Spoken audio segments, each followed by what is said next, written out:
السلام علیکم ورحمۃ اللہ وبرکاتہ۔ محترم سامعین و ناظرین، امید ہے کہ آپ خیریت سے ہوں گے۔ اللہ آپ کو ہمیشہ خوش رکھے۔ محترم ناظرین کرام، اس ویڈیو کو دکھاتے ہوئے ہنسی بھی آ رہی ہے اور افسوس بھی ہو رہا ہے۔ یہ مولانا صاحب ہے، ان کو نکاح کا خطبہ یاد نہیں تھا، تو وہ نکاح کے خطبے میں کیا کیا پڑھ دیے، آپ خود ہی سن لیجئے۔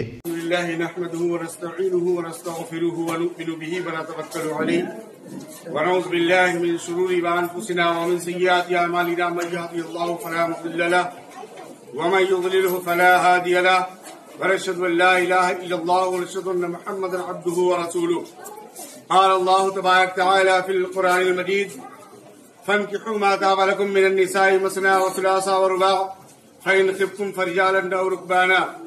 قال الله تبارك وتعالى في القرآن المجيد: والضحى والليل إذا سجى ما ودعك ربك وما قلى، ألا لا إيمان لمن لا محبة له، ألا لا إيمان لمن لا محبة له، ألا لا إيمان لمن لا محبة له۔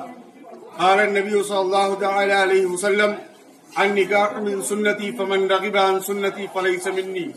تو دوستو، آپ نے یہ ویڈیو دیکھ لیا ہے۔ بہت ہی افسوس کی بات ہے کہ مولانا کو نکاح کا خطبہ یاد نہیں ہے، حالانکہ نکاح کا خطبہ بہت ہی چھوٹا اور آسان ہوتا ہے، کوئی یاد کرنا چاہے تو بآسانی یاد کر سکتا ہے۔ انہوں نے کس طریقے سے نکاح کا خطبہ پڑھا ہے وہ آپ نے سن ہی لیا ہے۔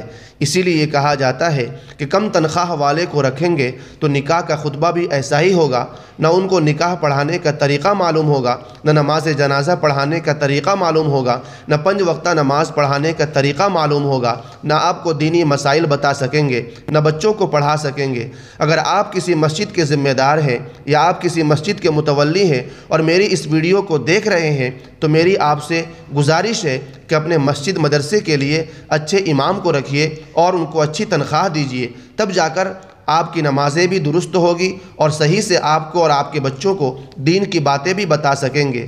دوستو، آپ اس سے متعلق کمنٹ باکس میں اپنی رائے کا اظہار ضرور کیجیے۔ شکریہ۔ السلام علیکم ورحمۃ اللہ وبرکاتہ۔